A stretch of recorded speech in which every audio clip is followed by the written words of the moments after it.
Hello, मेरा नाम है विकास और आज हम पढ़ेंगे इलेक्ट्रिक फ्लक्स और साथ में गॉस लॉ। ठीक है, तो बिना किसी टाइम वेस्ट के पढ़ते हैं, स्टार्ट करते हैं। पहला टॉपिक है हम जो पढ़ने वाले हैं, पहला है electric flux. Electric flux secondly जो हम पढ़ेंगे वो पढ़ेंगे गॉस लॉ। गॉस लॉ, कुछ लोग कहते हैं गॉस थ्योरम, डजंट मैटर, दोनों बातें सेम ही हैं। ठीक है, तो इसको स्टार्ट करने से पहले हमको एक नई चीज पता होनी चाहिए जो कि शायद पहले प्रीवियस क्लासेस में हमने डिस्कस नहीं की होगी। वो होती है एरिया वेक्टर। अब आप लोग बोलोगे ये नई चीज क्या है, एरिया वेक्टर। ठीक है, इसको स्टडी करते हैं। असल में क्या होता है कि एरिया एक वेक्टर क्वांटिटी की तरह काउंट होता है। अब कुछ लोग कहेंगे भैया हमने तो कभी सुना नहीं, ये कैसे बोल दिया आपने। ये अगर आप थोड़ा मैथमेटिकली सोचें या फिर अगर आप सोचने के इच्छुक हैं तो आपको समझाता हूं कैसे। ये मान लो कोई सरफेस बनाया मैंने, ये कोई सरफेस है। ठीक है, ये कोई सरफेस है। अब सोचिए अगर आपके पास ये ए बी सी और डी कोई सरफेस है और आप करें कि आप जाएं, अगर एरिया निकालने के लिए आप क्या करेंगे, let it be a rectangle. Rectangle लेते हैं इसको, where AB is equals to CD and BC is equals to what, AD। ठीक है, कोई रेक्टेंगल मान लिया ताकि एरिया निकालना आसान हो, बाकी कुछ मुश्किल नहीं है। ठीक है, तो ये मान लिया। अब आप क्या कीजिए, अब आप एरिया निकालने के लिए आप लिखिए BA इंटू BC, क्योंकि एरिया क्या होता है, लेंथ इंटू ब्रेथ। हाँ कि ना, रेक्टेंगल का एरिया ही होता है लेंथ इंटू ब्रेथ। ठीक है, अगर अच्छा नहीं लग रहा तो उसको थोड़ा ठीक कर लेते हैं। लो, अब देखने में अच्छा लगेगा। कुछ लोग कहेंगे यार रेक्टेंगल तो है ही नहीं कहीं से है। ठीक है, तो ये बहुत इजी था इसको बनाया।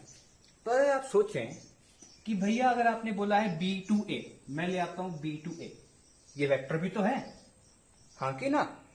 और अगर मैं बोलूं B2C तो ये भी एक वेक्टर है।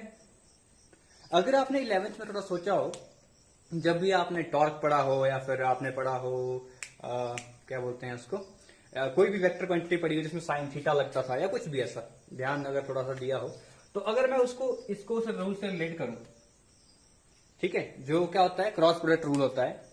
तो अगर बी ए एक वेक्टर है और बी सी एक वेक्टर है, जो कि लेंथ है, length can be taken as vector, क्योंकि हमने डायरेक्शन फिक्स कर दी, B2A and B2C direction fix है, तो ये नाउ वेक्टर बन चुके हैं। अब आप सोचिए अगर आप क्रॉस प्रोडक्ट निकाल रहे हैं इस चीज का, तो आप राइट हैंड लीजिए, राइट हैंड अपना, राइट हैंड को बी से सी की तरफ घुमाइए। बी ए पहला वेक्टर बी ए से सी की तरफ को मोल्ड कीजिए, घुमाइए उस तरफ को। ठीक है, अगर आपने घुमाया तो आप थंब को देखिए, थंब कहां है, अंदर, टूवर्ड सरफेस, टूवर्ड्स इस व्हाइट बोर्ड। ठीक है, इस व्हाइट बोर्ड की तरफ को है। अगर इस व्हाइट बोर्ड की तरफ को है भैया, व्हाइट बोर्ड के अंदर जा रहा है, यानी कि बी ए इंटू बी सी जो वेक्टर बनेगा उसकी डायरेक्शन क्या होगी, इनवर्ड। बेशक एरिया सेम रहेगा पर लेकिन उसकी डायरेक्शन क्या बनेगी, इनवर्ड, अंदर की तरफ को। हाँ कि ना, बोलो कोई डाउट है तो। ठीक है, सो होगा तो कमेंट में नीचे डाउट लिख देना, डाउट कोई भी डाउट होगा तो। ठीक है, तो अब कितना क्लियर हो गया, खुद सोच के देखिए कि अगर मैं बोलूं B2A आप जा रहे हो, देखो BA टू BC अगर आप जा रहे हैं तो अंदर की तरफ को बन जाएगा क्या, वेक्टर की डायरेक्शन। तो ये कंसेप्ट आपको शायद ना पता हो, कोई बात नहीं, पर अब पता लग गया कि वेक्टर क्यों बोला, एरिया को वेक्टर क्यों बोला। ठीक है, अब कुछ लोग बोलेंगे भैया अंदर ही थोड़ी होगा, बिल्कुल अंदर ही थोड़ी होगा, ये आपका नजरिया बदलने का तरीका है। अगर ये वेक्टर आपने इस तरह बनाया है तो आप लिखोगे inward direction of this vector, inward अंदर की तरफ को, क्यों, क्योंकि सरफेस के अंदर जा रहा है। ठीक है, पर अगर मैं बोलता हूं कि मैं इस बार लिखूं भैया मेरे को पसंद नहीं, मैं लिखा BC इंटू BA, क्या लिखा, BC इंटू BA ना, कोई दिक्कत नहीं। अगेन अपना राइट हैंड लो, पहला वेक्टर है BC, BC की तरफ अपने फिंगर्स कर दो। ठीक है, फिर जाओ BA की तरफ, BA कहां है, इधर को, BC टू BA चले गए। और देखो आपका थंब कहां को पॉइंट कर रहा है इस टाइम, थंब आपका आपकी तरफ को पॉइंट कर रहा है, ये देखिए बिल्कुल आपकी तरफ को। तो इस बार एरिया वेक्टर की डायरेक्शन कहां को हुई, टुवर्ड्स यू। ठीक है, टुवर्ड्स यू, या फिर क्या बोल सकते हैं इसको, अगर ये इनवर्ड था तो ये आउटवर्ड बोल दो। ठीक है, अगर आपने ऊपर इनवर्ड लिखा है, ठीक है, यहां लिखो टुवर्ड्स यू, या फिर आप बोल दो, है ना, इनवर्ड था तो आउटवर्ड बोल दो। ठीक है, ठीक है, तो ये तो हमारा पर्सपेक्टिव है कि हम कैसे देख रहे हैं। तो एरिया वेक्टर की मैंने दो डायरेक्शंस आपको बता दी कि एरिया को वेक्टर बोलने की वजह क्या है, और एरिया वेक्टर अगर किसी प्लेन शीट का निकाल रहे हैं तो वो उसके दो डायरेक्शन हमको काउंट कर सकते हैं, हम उसकी दो डायरेक्शन काउंट कर सकते हैं। ठीक है, अब क्योंकि बच्चे बोलेंगे भैया यहाँ तो ठीक है, अगर कोई क्यूब ले लेते हैं, है ना, कोई स्फीयर ले लेते हैं या कुछ भी, तब कहां जाएंगे हम लोग, तब दो डायरेक्शन होगी कि नहीं होगी, अगर होगी तो किस तरह की होगी। बिल्कुल आपका क्वेश्चन बिल्कुल जायज है, तो ठीक है उसको समझते हैं। अगर ये नोट कर लिया हो तो मैं आपको 2 मिनट देता हूं, क्या पता बच्चे मेरे मूवमेंट की वजह से ना देख पाए हो, तो आराम से नोट कीजिए, 2 मिनट का टाइम लीजिए, फिर आगे स्टार्ट करते हैं।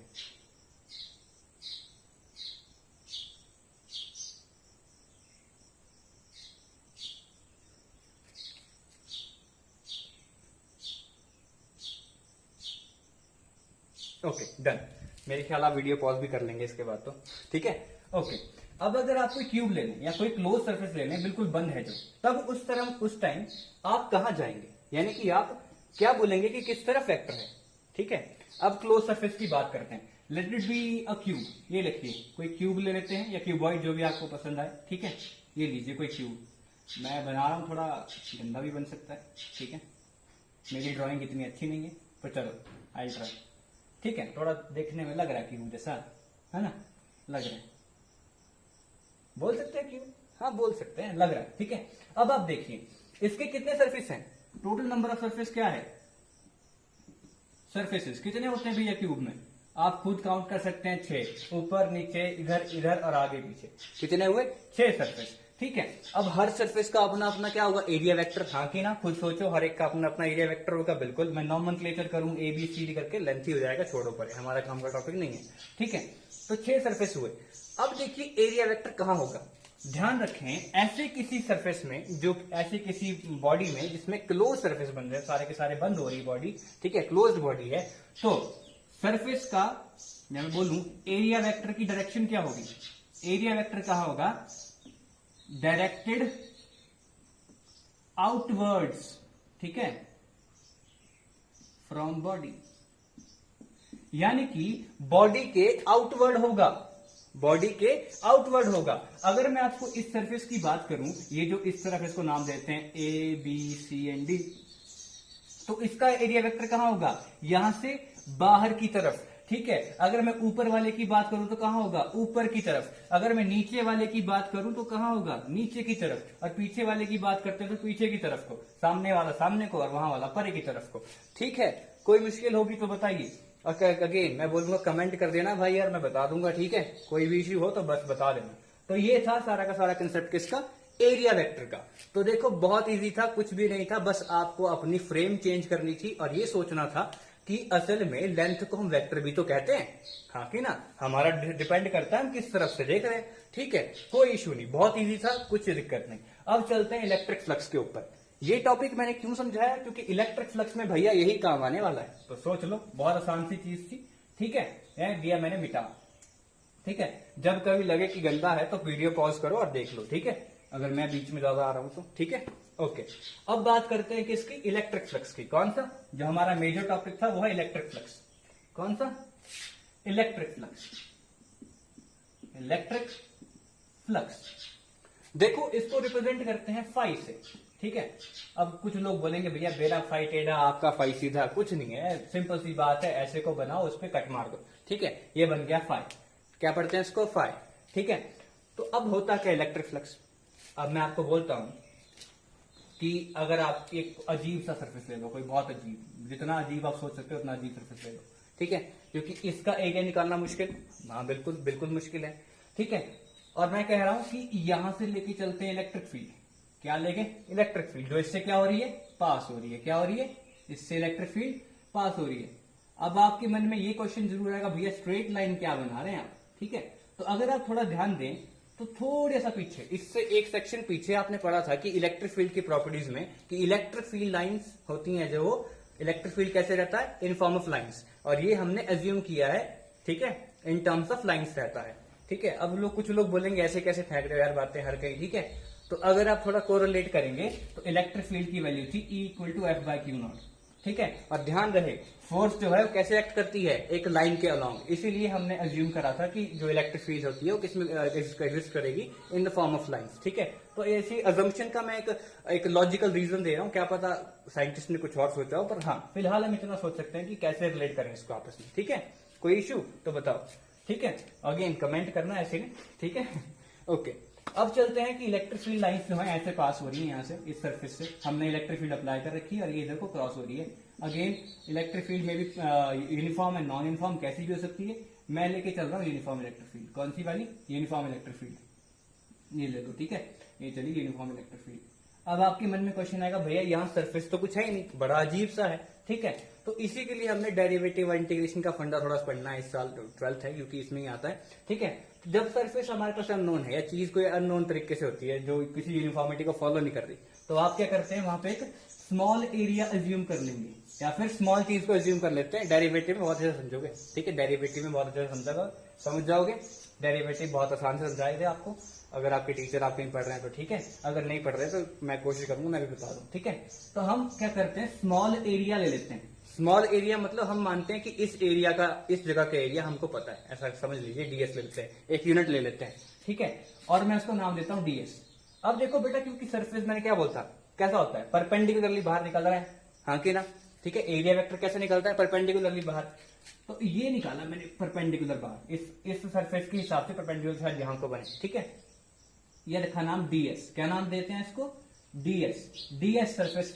ठीक है, इस जगह का एरिया कितना है, डीएस। और वेक्टर क्यों मारा, क्योंकि ये वेक्टर क्वांटिटी है जो मैं आपको बता चुका हूं, एरिया क्वांटिटी। ठीक है, एरिया वेक्टर में। ठीक है, और मैं कहा कि इलेक्ट्रिक फील्ड और इसके बीच में एंगल कितना लेते हैं बेटा, थीटा। कितना एंगल लेंगे, थीटा एंगल। ठीक है, कोई डाउट? तो ऐसे में कुछ लोगों ने कहा कि भैया जो इलेक्ट्रिक फील्ड है वो क्या कर रही है, एक सरफेस से पास कर रही है, और क्या हमने एक स्मॉल एलिमेंट ले लिया एरिया का, एरिया एलिमेंट बोलते हैं इसको। ठीक है, या सरफेस एलिमेंट बोल दो, कुछ भी बोल दो। ठीक है, एरिया एलिमेंट लिया डीएस का, और एरिया एलिमेंट क्योंकि ये वेक्टर है, एरिया एलिमेंट और इलेक्ट्रिक फील्ड के बीच में एंगल कितना लिया, थीटा। कोई इश्यू होगा तो अगेन कमेंट करें। ठीक है, ओके, नो इश्यू। अब आगे बढ़ते हैं, अब बात करते हैं फ्लक्स की। तो कुछ नहीं है, फ्लक्स को क्या बोला मैथमेटिकली लोगों ने। ठीक है, फ्लक्स, अरे यार, ओके, तो फ्लक्स था फाई इक्वल टू क्या। अब देखो, मैंने कहा कि मैं स्मॉल सरफेस ले रहा हूं, डीएस लिया है मैंने, तो मैं डी फाई लिखूंगा। डी फाई मतलब थोड़ी सी फ्लक्स उस सरफेस से कितनी है, that will be equal to d phi. क्या आएगा, integration, sorry, electric field E dot ds, इनका डॉट प्रोडक्ट, हाँ कि ना। ये क्या है, स्मॉल इलेक्ट्रिक फ्लक्स जो होगी। ठीक है, अगर आप चाहो तो पूरे सरफेस का निकालने के लिए हम क्या करते हैं भाई लोग, इंटीग्रेशन का लगा देते हैं, integration d phi integrating both side. ठीक है, d phi equal to integral of E dot ds, हाँ कि ना। ठीक है जी, कोई डाउट हो तो बताओ। पर हाँ, एक और बात है कि यार ये इंटीग्रल कैसा है, तो आपके मन में आएगा, तो इसको कहते हैं सरफेस इंटीग्रल। तो नीचे लिखा मैंने एस, यहां लिखने की जरूरत नहीं क्योंकि ये अंडरस्टूड है, यहां लिख लिया तो सेम बात। तो फाई कितना आएगा finally, it is surface integral of E dot DS. ठीक है, कोई डाउट हो तो पूछ लेना। ठीक है, और इसको कुछ लोग ऐसे लिखते हैं कि E D S cos of theta, क्योंकि आपको पता होगा कि जब भी डॉट प्रोडक्ट ओपन होता है, ये देखो डॉट लिखा है बीच में, डॉट प्रोडक्ट दो वेक्टर्स के बीच में जब ओपन होता है तो क्या लगता है वहां पे, कॉस थीटा। क्या लगता है, कॉस थीटा। तो बन गई क्वेश्चन नंबर 1, इसी को हम कह देते हैं इलेक्ट्रिक फ्लक्स। ठीक है, अगर स्मॉल इलेक्ट्रिक फ्लक्स निकालनी है थोड़ी सी तो इससे निकाल सकते हैं, d phi equal to E dot ds, थोड़ा एलिमेंट अगर हमको पता है। ठीक है, या बड़ी निकालनी तो इससे निकाल सकते हैं। अब लोग बोलेंगे भैया इतना सब कुछ बता दिया, डेफिनेशन किधर है। अब देखो, डेफिनेशन कुछ नहीं होती, अपने आप बनानी होती है मैथमेटिकल फॉर्म से। कुछ जगह होता है कि रट्टा मारना होता है कुछ लोगों ने, पर वो भी समझी जा सकती है, उनके पीछे भी कोई ना कोई लॉजिक होता है। फिर यहां समझते हैं, क्योंकि मैंने आपको कहा कि इलेक्ट्रिक फील्ड कैसी है, लाइंस की फॉर्म में, हाँ के ना। ठीक है, तो अब आप देखो जो फ्लक्स है वो किससे रिलेट कर रही है, ई के साथ, हाँ कि ना, और साथ में किसी सरफेस के साथ, है कि नहीं। यही देख लो, कहीं भी देख लो, तीनों चारों एक्सप्रेशन सेम ही बात है। ठीक है, तो आप कहोगे कि electric flux through any surface, देखो electric flux through any surface, कुछ लोग बोलेंगे लिंक विद एनी सरफेस, मैं बोलूंगा एनी सरफेस। ठीक है, लिंक विद एनी सरफेस, वो क्या होगा, that will be given as number of electric field lines, number of electric field lines, क्योंकि मैंने कहा था इलेक्ट्रिक फील्ड कैसी है, लाइंस की फॉर्म में, number of electric field lines that are passing from the that surface. ठीक है। तो अब आप लोग बोलोगे कि यार भैया क्या बोल दिया, लिख भी दो, मैं लिख देता हूं। ठीक है, तो डेफिनेशन कैसे लिखोगे, डेफिनेशन लिखोगे इलेक्ट्रिक फ्लक्स, ठीक है, थ्रू एनी सरफेस, है ना, यार बोल देते हैं, अच्छी बात है, बुक में है, लिखना भी है यार, बोर्ड में नंबर भी कमाने हैं, ठीक है। तो लिंक्ड विद एनी सरफेस, ठीक है, is given by number of electric field lines passing through that surface. ठीक है जी। अब कोई मन में संकोच रह गया, दुविधा रह गई हो, ठीक है, सॉरी अगर कोई डाउट हो तो आप पूछ सकते हैं, ठीक है। मैं आपको कांटेक्ट नंबर भी दे दूंगा अपना डिस्क्रिप्शन में, ठीक है। कुछ भी अगर आपका डाउट हो, कुछ भी, टोटली फ्री, कभी भी कॉल करें, ठीक है। अगर किसी को एक्स्ट्रा डाउट्स है या फिर किसी को लगता है कि ट्यूशंस पढ़नी है तो मैं ऑनलाइन भी पढ़ाता हूँ, वहां आ सकते हैं। पर वहां ज्यादा एडिशन में कुछ खास नहीं होता, न्यूमेरिकल ज्यादा करते हैं हम लोग वहां पे, यहाँ हम ज्यादा थ्योरी डिस्कस करते हैं, ठीक है ज्यादा फर्क नहीं है। फिर भी कोई फाइनेंशियली वीक हो, उसको लगता है कि नहीं ज्यादा अंडरस्टैंडिंग वाली लेवल में बातें करनी है, तो अंडरस्टैंडिंग के लिए you can contact me any time, ठीक है। और चाहो तो कंटिन्यू कर सकते हो ऑनलाइन क्लासेस मेरे साथ, ठीक है। फिर भी मैंने ये सेशन ज्यादातर उन बच्चों के लिए लाया था क्योंकि जो बच्चे फाइनेंशियली वीक हैं, चाहते हैं कि यार, ऐसे होता है ना प्राइड वाला बात, यार क्यों पढ़ना किसी के पास कम पैसे देके, वो बोलेगा यार मैंने कम पैसे लेके पढ़ाया था, तो वो वाला फंडा नहीं रखना चाहता मैं, होता ना एक अंदर से, तो वो नहीं चाहता मैं, इसलिए मैं आपके लिए फ्री लाया था। आपके कोई भी डाउट है, क्वेरीज है, पूछ लीजिए। अगर आपको लगता है कि आप फाइनेंशियली वेल हैं तो आइए, हमेशा यहाँ पढ़िए, ठीक है। ऑनलाइन क्लासेस ले लीजिए मेरे साथ, न्यूमेरिकल्स करेंगे, जितना चाहेंगे आप भर भर के क्वेश्चंस करेंगे, ठीक है। कोई भी किसी भी तरीके का आप सोचना चाहते हैं तो सोच सोच के पढ़ेंगे फिजिक्स को, बड़ा मजा आएगा, ठीक है। फिजिक्स, केमिस्ट्री, मैथ्स, वरेवर, ठीक है, ऐसा कुछ नहीं है, पर मेजरली मेरा टॉपिक है फिजिक्स। ओके, तो हमको ये समझ आ गया कि इलेक्ट्रिक फ्लक्स था क्या। इलेक्ट्रिक फ्लक्स क्या था, number of electric field lines जो कि पास कर रही है किसी सरफेस के थ्रू, ठीक है, किसी सरफेस से पास कर रही है, उनको क्या बोल देते हैं, इलेक्ट्रिक फ्लक्स। अगेन मैं कहूंगा कि अगर आपको डेफिनेशन याद ना है तो कहां जाएं, इस एक्सप्रेशन पे या इस पे चल जाओ यार, देखो कि क्या लिखा है, ठीक है। तो बाकी इतना ही है फंडा इसका, तो फ्लक्स का फंडा खत्म हो गया। अब इसके बाद कुछ लोग कहते हैं यार भैया कॉस थीटा की केस बना लो, ठीक है, मैं बता ही देता हूं आपको, ठीक है। कुछ नहीं है, थीटा को अगर तुम 0 पुट करोगे, ठीक है, तो क्या बन जाएगा, cos 0 1, तो ईडीएस का इंटीग्रल बचेगा, या कुछ भी 100 केस बन सकते हैं। तुम थीटा को 37 पुट करो, 27 पुट करो, बस तुमको cos थीटा की वैल्यू पता होनी चाहिए उस जगह पे, और कुछ नहीं है। यहाँ पुट करो, सॉल्व करो, खत्म बात। कांस्टेंट बनेगा, बाहर निकालना, कांस्टेंट निकाल के और बस सॉल्व करना इंटीग्रल को, ठीक है। कुछ मुश्किल नहीं है, बहुत इजी चीज है, ठीक है। अब आगे बढ़ते हैं। आगे बढ़ने का हमारा टॉपिक है, देखो मैंने कहा था गॉस लॉ या गॉस थ्योरम, वो क्या है, ठीक है।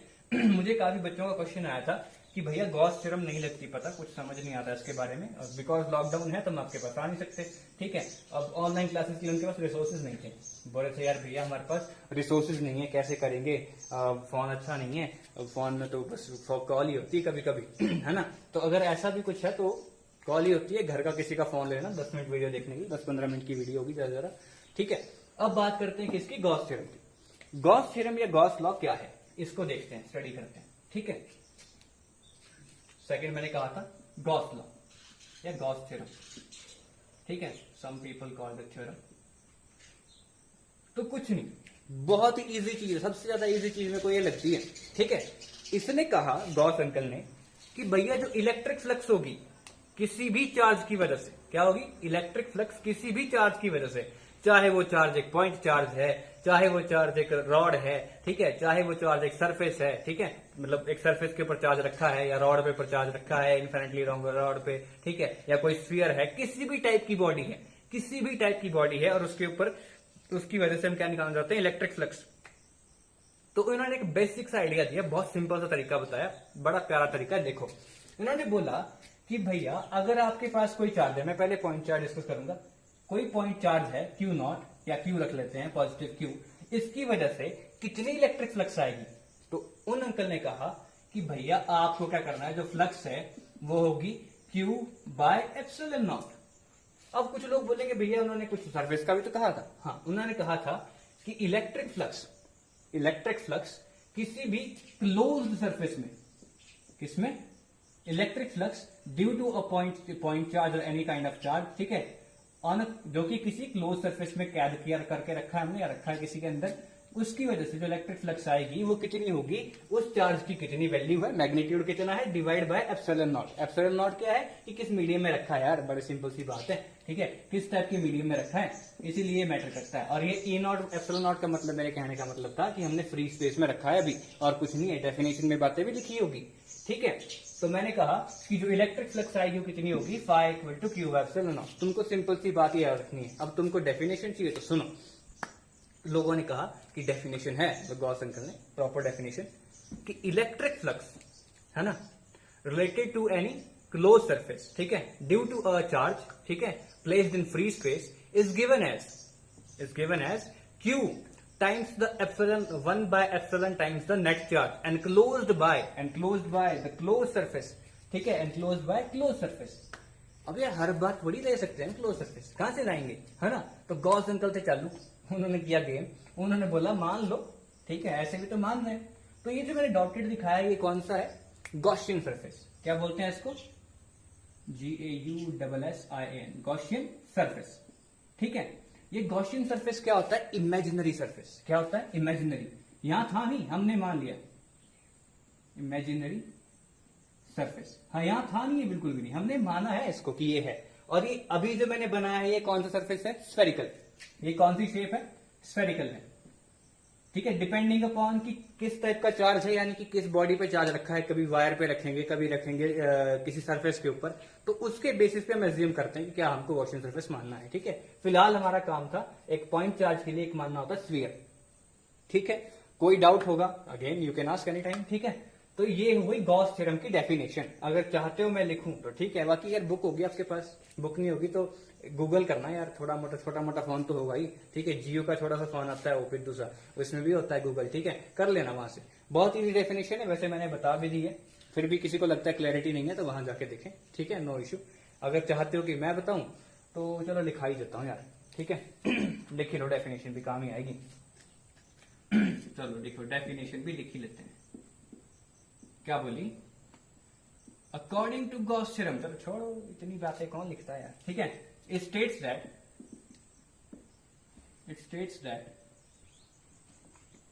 electric flux, ठीक है, इलेक्ट्रिक फ्लक्स फाई, ठीक है, through any close surface, through any close surface is Q, या मैं बोलूं कि इज 1 बाय एप्सिलॉन नॉट। क्या बोला, is 1 by epsilon not times, 1 by epsilon not times the net electric charge. Net बोला, ध्यान रखना आगे एप्लीकेशन में काम आता है। क्या बोला, times the net electric charge, ठीक है, एनक्लोज्ड बाय क्लोज्ड सरफेस। अगर आप मतलब देख समझेंगे इसका तो सिंपल सी बात है कि आपको एक क्लोज सरफेस चाहिए, उसके अंदर कोई चार्ज रख दो, ठीक है, और ध्यान रहे मीडियम क्या है उसके बेसिस पे। अगर मीडियम फ्री स्पेस है, ठीक है, ठीक है, अगर मीडियम कैसा है, फ्री स्पेस है, ठीक है, तो आप क्या करोगे, आप उस चार्ज की वैल्यू लिखोगे, चार्ज की वैल्यू है क्यू, ठीक है, और डिवाइडेड बाय क्या करोगे, एप्सिलॉन नॉट। क्या कर दोगे, एप्सिलॉन नॉट, ठीक है। और ये क्या दे देगा आपको, फ्लक्स दे देगा। और फ्लक्स आपको पता है क्या है, number of electric field lines, हाँ कि ना, ठीक है, जो कि सरफेस से रिलेट कर रही हो। कोई डाउट है तो बताओ, अगेन कमेंट करो भाई, ठीक है, कमेंट करोगे और या फिर मुझे कॉल कर लेना, जैसा अच्छा लगे, ठीक है। अब गॉस थ्योरम का प्रूफ देखते हैं, ठीक है। अब बोल तो दिया हमने, कुछ भी बोल सकते हैं, है ना, तो वैसे कैसे मान लें, अब प्रूफ भी जरूरी है ना, कैसे किया, ठीक है। तो प्रूफ करते हैं, मैं डस्टर लूं, डस्टर यार कपड़ा यही इतना अच्छा नहीं कुछ, चलो अब प्रूफ देखते हैं, ठीक है। प्रूफ क्या है, ओ चलो कोई नहीं, दोबारा बना लेंगे, ठीक है। अब क्या करेंगे हमने अगेन हमको क्या करना पड़ेगा, एक पॉइंट चार्ज लो, क्यू चार्ज लिया, ठीक है, पॉजिटिव क्यू। पॉजिटिव लेने की वजह इलेक्ट्रिक फील्ड लाइंस बाहर को होंगी और कुछ नहीं, ठीक है, पॉजिटिव है ना, इलेक्ट्रिक फील्ड लाइंस बाहर को होंगी तो समझना आसान हो जाएगा। इसके आसपास क्या ड्रॉ कर लो, एक गॉसियन सरफेस, क्या कर लो ड्रॉ, गॉसियन सरफेस। क्योंकि पॉइंट चार्ज है इसलिए स्फेरिकल बना दो, क्या है पॉइंट चार्ज है इसलिए स्फेरिकल बना दो, ठीक है, गॉसियन सरफेस। अब आप क्या करो, अच्छा नहीं लग रहा, बी जैसे हो जाता है, ठीक है। अब क्या करो आप, क्योंकि पॉजिटिव चार्ज है, इलेक्ट्रिक फील्ड लाइंस क्या करती हैं, पॉजिटिव चार्ज से बाहर को निकलती हैं, अवे जाती हैं। तो मैंने एक इलेक्ट्रिक फील्ड लाइन यहाँ को ड्रॉ कर दी, क्योंकि मेरे को पता लगा कि बाहर को जा रही है इधर की तरफ को। ठीक है, ये इसकी डायरेक्शन है। ठीक है, अब जहां से ये पास कर रही है, मैंने क्या किया, वहां पे एक छोटा सा सरफेस मान लिया, अगेन स्मॉल ds मान लूंगा। क्या मान लूंगा, ds सरफेस मान लिया, जिसकी डायरेक्शन ऊपर की तरफ को है। ठीक है, और ध्यान रहे यहां से लेके इस पॉइंट, जहां पे पॉइंट का नाम है O, ठीक है, O से लेके इस पॉइंट P का डिस्टेंस कितना है, R। मैं वेक्टर लगाऊंगा, ज्यादा अच्छा लगेगा वेक्टर। ठीक है, और R कैप क्या है, इसकी डायरेक्शन, जो उसकी डायरेक्शन है ऊपर की तरफ को, इलेक्ट्रिक फील्ड। ठीक है, डायरेक्शन है किधर की, बाहर की तरफ को, O से P की तरफ को। ठीक है, अब ds लिखा है वेक्टर, भैया डायरेक्शन बतानी पड़ेगी। डायरेक्शन कहां होगी, सरफेस माना तो बाहर की तरफ को, बोलता ना परपेंडिकुलर होती है, तो परपेंडिकुलर डायरेक्शन में क्या बना देंगे इसका, सरफेस। जो इसको लिख दो आप n कैप से लिखो डायरेक्शन, और कुछ नहीं। ठीक है यार, अगर मुझसे गलती से ये हो गया हो कि मैंने तुम्हें ये बताया ना हो कि क्या होता है एरिया वेक्टर, क्या होता है परपेंडिकुलर होता है, तो सुन लो कि एरिया वेक्टर जो होता है क्या होता है, परपेंडिकुलर होता है जिस सरफेस से हम बात कर रहे हैं। जैसे मान लो ये सरफेस है इसका परपेंडिकुलर, आया अंदर को जा रहा है तो बिल्कुल परपेंडिकुलर होगा। ठीक है, ठीक है, बिल्कुल, अगर मैंने मेंशन ना किया हो तो सॉरी। ठीक है, तो इतनी सी बात है। ओके, तो ये हो गया हमारा फंडा खत्म, बहुत इजी सी बात थी, इतना डायग्राम है। अब आपको क्या करना है, हम जानते हैं, क्योंकि हम तो बहुत होशियार हैं, तो हम बोलेंगे वी नो दैट, ठीक है, कि इलेक्ट्रिक फील्ड, कौन सी, electric field intensity, electric field intensity कौन सी, due to plus Q charge, जो कि पॉइंट ओ पे रखा है। ठीक है, due to plus Q charge on point P, किस पॉइंट पे, पॉइंट पी, क्या होती है बच्चा, इलेक्ट्रिक फील्ड इंटेंसिटी होती है E इक्वल टू 1/4πε0, याद होगा। ठीक है, और देखते हैं क्या, जिस चार्ज की वजह से होती है सिर्फ उसी को मेंशन करते हैं। इस चार्ज की वजह से थी, इसको मेंशन किया, Q/r²। अगेन भैया वेक्टर लिखा तो यार कैप मार लो, डायरेक्शन वेक्टर। ठीक है, इसको यूनिट वेक्टर बोल सकते हो। इक्वेशन नंबर 1, कुछ भी डाउट तो बताएं, बिल्कुल हम वेले बैठे हैं आपकी डाउट सॉल्व करने के लिए। ठीक है, ओके, तो E कितना है 1/4πε0 Q/r², r कैप। ठीक है, अब हम बात करेंगे कि भैया जो सरफेस है, ठीक है, हम बोलेंगे फ्लक्स। ठीक है, मैं बोल सकता हूं small flux, small flux through surface कौन से, ds सरफेस से कितनी फ्लक्स पास, कितनी फ्लक्स है उसके थ्रू, उसको डिस्कस करते हैं। तो मैंने बोला भैया डी फाई, क्योंकि स्मॉल सरफेस है, d phi is equal to electric field dot ds। हाँ कि ना, डॉट प्रोडक्ट होता है, बिल्कुल, हाँ जी बिल्कुल ठीक है, डॉट प्रोडक्ट होता है। हाँ ओके, अब क्या करेंगे हम लोग हम लोग अब E की वैल्यू यहां पुट कर देंगे, किसकी, E की वैल्यू 1/4πε0, ठीक है, Q/r², और यहाँ पे R, ठीक है, आर कैप। ठीक है, डॉट आर कैप क्या है, यूनिट वेक्टर, ध्यान रखें क्या है, ये यूनिट वेक्टर है, और साथ में ds। अब आप बोलोगे यार ds तो वेक्टर था, बिल्कुल था, पर मैंने लिखा इसकी मैग्नीट्यूड फॉर्म, और साथ में n कैप। अब मैंने डायरेक्शन रख दी, इनका ही हम डॉट प्रोडक्ट निकाल के सॉल्व करेंगे, बाकी मैग्नीट्यूड साइड कर देते हैं। वो बना 1/4πε0 Q/r² इंटू ds, यहां लिखा r.n। ठीक है, इसको सॉल्व करते हैं। जो इसका डॉट प्रोडक्ट है r.n, ठीक है, क्योंकि मैंने कहा r क्या है, r कैप जो है ये r cap dot n cap, दोनों के दोनों क्या है, यूनिट वेक्टर। ठीक है, तो हमको पता है कैसे निकालते हैं, वेक्टर से वेक्टर को लिखते हैं, मतलब मैग्नीट्यूड है इनका 1, क्योंकि क्या है ये unit vector, into cos of theta, theta कितना इनके भी 0 डिग्री। खुद सोचो कि r जा रहा है बाहर को और n भी जा रहा है बाहर को, तो क्या हुआ, इनके बीच एंगल 0 डिग्री। हाँ के ना, ठीक है, तो इनके बीच एंगल होगा 0 डिग्री, तो cos 0 डिग्री होता है 1 इंटू 1। ठीक है, कितना बना 1, फाइनली आंसर आया 1।